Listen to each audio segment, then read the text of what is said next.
Good afternoon, Supercoaches. It was a incredibly fun-filled round 10, wasn't it? Some big moves around the traps, and obviously trying to make extra trades or change captains and do all that type of thing. And I hope it worked out enough for you that you scored, okay, and were able to at least hold rank and not lose too much. Or if you got on the lucky side, hopefully you made a lot of ranks this week. And for me, it was a little bit in between. So I didn't end up getting Dom Young into my team. I got Jermaine Asako, and that was 120 points right there. So I would have made bulk ranks in that scenario.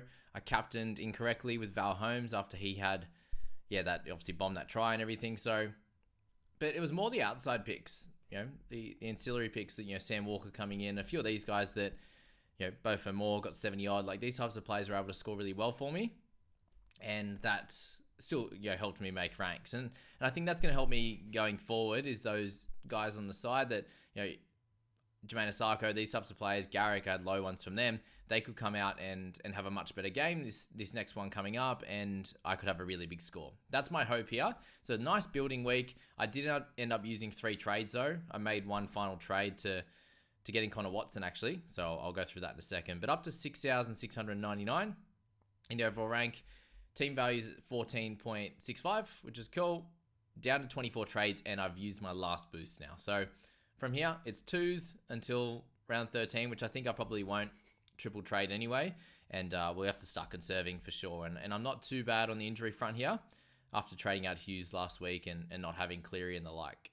No Tommy Turbo either. So let's get into this team and see where it's at. So 195k in the bank. As I said, use that final boost. And really the hooking position is the one that's annoying me, frustrating me at the moment there for sure. And Avi Coruscant with 36. It was a bit of a shocker, obviously, for him.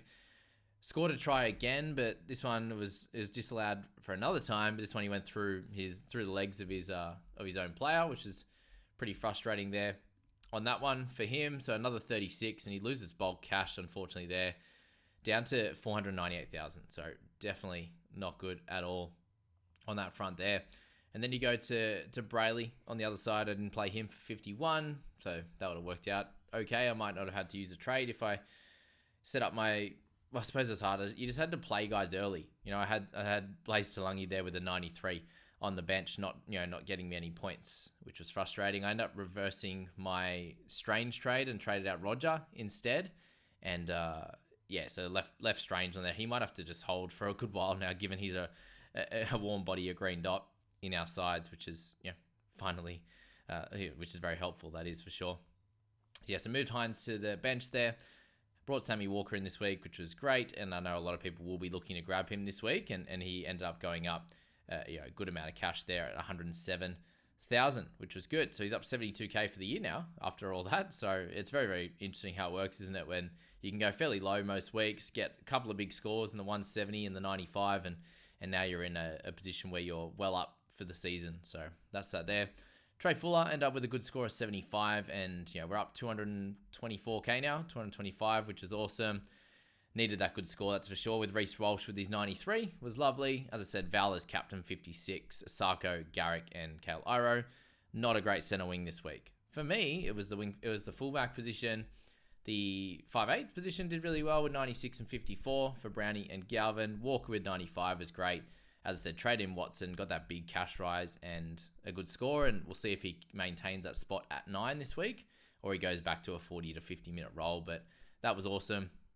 Picked up a contribution as well. But as I said, the 2RF this week is much better. Last week was a bit of a troublesome position. I had Katoa, Kaipis Paul, Burfo Moore, and who else did I have there? Smithies without the great score. And then I traded Joe Chan to Connor Watson. I had 450 something like that, cash in the bank. So I made that trade, played him for 70, and then you got Crichton there. It was the only one that was doing well last week there, and he's up to $835,000. So very, very impressive. For our front row forwards, it's Terrell May with 58. Very happy with that. A few things went his way, obviously similar to that with Connor Watson this week, with Brandon Smith out, and then Nafahu White out as well. Curran was a disappointing one, and that's 2 weeks in a row now that he's played mid-40s minutes, and it's very frustrating because I don't really have anyone to cover for him at the moment, and he's not a sell, given he plays around 13, 14, very helpful across that period. So, I think we just hope that he gets more minutes. Maybe there's injuries during game that it gets him a few more minutes and the like. So really the only issues I have right now is the fact that Abby Coruscant scoring terribly, and then maybe that Josh Curran front row forward, Terrell May minutes, kind of issue right now. Looks like Tyson Frizzell is in some doubt for this weekend, so if he's out, I think that'll help Kaipi's Paul with his 41 that he got, and hopefully can get back to that, close to that 80 minutes at least again. Got Morgan Smithies returning this week. Not sure what's happening with Hines, but hopefully he is back in this one coming up. I've got Isaac Tungo coming back as well, so I think it should be a fairly solid week for me. Really, I avoided most of the injuries, which was helpful. Just obviously Nico Hines, and unlikely to have Trey Fuller in the squad this week. So we'll move that around early because I think that he is going to miss. That's for sure. Let's just pop the reserve on Isaac that's there. Obviously, with Cleary being out, I think that hurts him and his situation. But we have Sarko against the Tigers this week. Val Holmes up against the Souths. So could be a really, really solid little matchup there. The Roosters have a tougher one against the Sharkies, and if Hines is out, probably helps them a little bit. Both are more looking better and better each week. Kind of on and off. Like, you'll have the odd good week. He had a couple of good weeks in a row, then a couple of sort of nothing really happening down his side, and he got some good runs in this week there. So really heading into this week, obviously making the 3 trades, might be a max 1 or 2. If I can do an upgrade, downgrade sort of situation, that might work for me this week. It could just be a week to hold Fuller and have him as a round 13 purchase, especially with his break even at 21. It's not the worst in the world, and if we get his good score in 13, then that's cool, but that still is a 2-week hold. I think we will see who we have available, because someone like Blaise Talangi could be a play as well, even against Melbourne. He looked really good, and he made some money for us too. He could be a play this week as well. So we'll see how that one plays out. Not sure if we'll play Galvin this week. He's looking solid without having a tremendous amount of upside, but we know Talangi has. So we'll have a look at all that. We'll see where team lists shake out. We'll see what's happening with Tyson Frizzell and Kaipi's Paul. Maybe we don't play Kai off the bench. And I can't see us making any trades in the sort of front row forward position. Someone like K.O. Weeks could be an option this week. It seems like he will be for a few. I still didn't get Armstrong, but I look at that center wing and I just don't see myself trading anyone in that situation. So, overall, as I said, it's a pretty solid position that I'm at right now. Hopefully you can get into the top 5K after Magic Round. And as I'll keep saying all week, I will be there. So reach out. I'll let you know where I'll be at certain times. I'll definitely be watching games. I'll be at the games on Friday and Sunday. Saturday I don't have tickets, so probably at a pub somewhere watching them. But yeah, that's that. Let's go to our leagues. So private group, I'm into 11th in that one, which is cool. And we'll go through the head-to-head as well there. But just shout out to the leader of that group there, which is Matt with the Lunatics. Double Matt, first and second there. Congrats to you guys. Into the top 1,000 for first Matt and 1,500 for second Matt. So good stuff on that front. In terms of the Podmasters, I'm into 35th, so only improved 4 ranking spots there. Brandon's still in 32. You've got Andrew at 143 with a very small increase. They've actually changed. It used to be minus was you going down the ranks, like 32nd to 20th kind of thing, whereas now minus is going backwards in the wrong direction. So they changed that. Maybe had a few too many people complain about. They wanted plus to be a good thing, but yeah. Anyway, that's where it's at right now. So again, just having a look as to guys that in that one there. You got Copes there with a good round into 2,000 overall with Brian. They're on the exact same overall rank and score there, which is pretty cool. So 1127 for him. Hopefully get to see a few of these guys at Magic Round as well. What else we got there? Mr. Sangster, 1,117. So that was that. Myself there in 35th, just in front of Tim. 2 points in front of Tim there, who won a bunch of years ago. Guru at 1165, so end up with a decent score. Made some ranks for him this week. And then going down from there, Tim, Kuma Stallions, almost stayed the exact same rank there with 1107. What else we got there? Where's Scoopman? Adrian in there. Where is the Scoop? 76, 1153. So better week from him. Gained 5,500 spots. Good stuff there. So yeah, that's the Podmasters. I end up losing my Podmasters Seed 2 matchup into 8th overall. So there you go. That's that. We'll quick one on the NRL community. The JB NRL community into 96, Brendan. Well done. The Burglator. And then Coops in second, Sam in third. So congrats to you guys in that one there. So we'll leave that for now. I think we got to wait until team lists to sort of make some decisions on my side, but hopefully not too many decisions to make. And if we can get closer to even holding trades this week, that could be pretty cool. But we do have guys like Dom Young that are going up massive in price, and potentially even like Drinkwater being a cool option this week, having gone down in price and up against the South. We'll have to think about that one and over the next few days and make a decision on that. But let's move over to the head-to-head side now. So the head-to-head team, it was a very interesting type of week. Obviously brought in Dom Young, which helped greatly, but still wasn't able to beat the total score of my team there, and lost a few ranks. Ended up, it was closer to 3,000 there, out to 3,800. Team value a little bit down, unfortunately, with a little bit in the bank there. 24 trades, still the one boost, but the exact same trades in my overall team now. I just couldn't do it.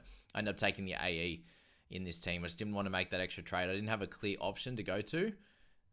It would have been like Morgan Smithies being traded out, and I was like, nah, that seems like a mistake. So I decided against it, and I just took the automatic emergency of Liam Henry in the end. So once Joe Chan was out of the game, I was like, well, I don't have to worry about his like 10 or 15. I just copped that emergency score there. But anywho, got Watson in this team a couple of weeks ago. He's made like 200k for me, which is crazy. And then ended up playing Coruscant, which was yuck. I wasn't playing him this week until Hines went down, and then ended up going for it over Galvin, unfortunately. So, 20 points there, 18. Adam Finnell-Blake, 94. That game for me was absolutely incredible. That Roosters and Warriors game. This head-to-head team was in absolute turmoil if that game didn't work out. For some reason, I was meant to, in one of the teams, my overall head-to-head was going to Captain Crichton. And I ended up just leaving it on the Cowboys boys. So that was a sad viewing after 2 tries in 10 minutes for Crichton, and then how poorly the Cowboys boys played. Anywho, we go forward. I've just moved this already, but I had Plath in the starting team with his 33, so that wasn't a good start to the week, obviously. Kaipi's Paul's 41, didn't play Lane in that one. No Hines, played Johnson for 35. But as I said, the sort of Watson, May, Crichton situation was very, very helpful. And then Adam Finnell-Blake in that one there was good. It was just Johnson was the negative one in that. And Dom Young was 160. That was the only thing in my team I missed out on. It was Dom Young's 160 over Sam Walker's 93. So, look, still great scores, and they both made a chunk of cash, that's for sure. And we've got to watch out what's happening with Johnson this weekend, and if he gets named tomorrow, and if he's well, and how long it's going to be, all those types of things. So, his score wasn't as great. Didn't play Galvin, got Brown's 96. Havasako, not Garrick, but I ended up with Taylor May's 35 instead. Val Holmes 56, and then I had Drinky's 59 and Meany's 40. So I moved him down to that fullback slot, which, he hasn't scored well in a few weeks now, and he's going down in cash there this week, 20k down. So really it's the your Penrith outside backs, outside of like To'o over 2 of the last 3 weeks, have been pretty poor, and similar to that with the with Meany and the Storm, and so you had Sua Farlonga or obviously scored really poor also. So just really this team didn't have the Eli Katoa 92, the Sam Walker 93, had the Johnson 35 and things like that hurt. Obviously Dom Young kind of saved the day with 160. So we get out of this week only losing a little bit of a little bit on the ranking side, and that's fine. And the big news for my team, and if you're following from a head-to-head perspective, I won both my head-to-head, so worked out really well. And both these guys were captaining the same player that I was in Drinky, or they were captaining Holmes, and they basically ended up at the same score. And my Adam Finnell-Blake and these types of guys helped out there. So I moved from 16th in this top comp into 12th, which was good, and then 17th into 15th. So a small gain, and hopefully can make some more gains heading into this upcoming week, which will be really, really cool. So I lost that the Public League one. I'm into 9th in that one. Let's have a look down below. I got wins in both of those two. So I'm first in the 4 and 20 pies, but didn't come up against much in 860th, the person coming last. And then a very close one in the back-to-back bunnies. I'm not sure, back-to-back spoons. I'm not sure on the bunnies at that one. But so good wins in those overall. And coming 5th overall in the private group, which is fun. So a little bit of work to do there, but still not too far behind. We've got almost 250 points to, chase down with Matt in the Lunatics. And we know that can happen very quickly. He got 134 points ahead of me just in 1 week. So, it was a lot closer, but him having a cracking week pushes you far away. And then, Cooper with his 1,017, he, gets 212 points away from where, he was only just behind Matthew. And now he's, 230 odd points away as well. So, as I said, very quick changes week to week, guys. And if you're in that situation as well, keep that in mind that you could go for a big score this week and, make some big moves and make some big changes for sure. So, guys, on the chopping block for me, I'm going to hold Plath, which will be fine. Whether I just play these 3 or play Lane or something, I'll work out soon. Obviously, Johnson and Hines is the main issue. If they're both out this week, I think Johnson's going to be the guy to sell, most likely. And, he's obviously scored a couple of low ones. He'll start to lose cash as well. So, Walker is on the, we're on the market for Walker. KO Weeks is a 6, I believe. Look at that one. What is Weeks? Fullback and 6, not sure. 6, not a 7. So we can't get him in. But Atkinson is another one that's, could make a little bit of money. But I think it might just be a sort of Sam Walker or maybe a Matt Burton type of play, hoping that Matt Burton doesn't make Origin. But I think he's firming into that 6th spot, to be fair. 5/8 position, we're pretty set. Got Dom Young, which is good. Don't have Garrick, but we don't need to worry about him this week. Got Drinkwater. He's probably the other main guy you want to get. So it might just be that half position that we make a change with. And maybe look to, instead of Taylor May, we look to play Talangi or Strange or something like that. So Canberra come up against the Dogs in the first game. And then Blaze Talangi comes up against the, who do we say on that one? Where's Para? Melbourne in the second last game. So, that could be the play, just leaving that one open and playing him there. But we'll see how that one works out. Obviously, team list is going to be a big factor, and it's just that halfback position for me.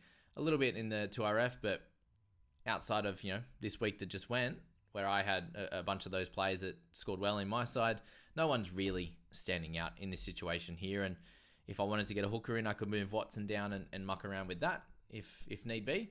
And so there's a few things that we can do. Let's wait till team list tomorrow and go from there. So they're obviously listening to me, the Cowboys, after my rant last night. And thanks for watching that. Sorry about the issues with recording, but we got there. But they're asking me the Mining Resources Cowboys Platinum Partner. Don't know if we want to be one of them at the moment. Let's just be a normal fan at the moment, because that's enough of a blow up. That's for sure. So that's it, Ted team, guys. I think we'll leave it at that. And I wish you all the best of luck. Hope you went well this week. And good luck thinking through your trades over the next few days. See you, team.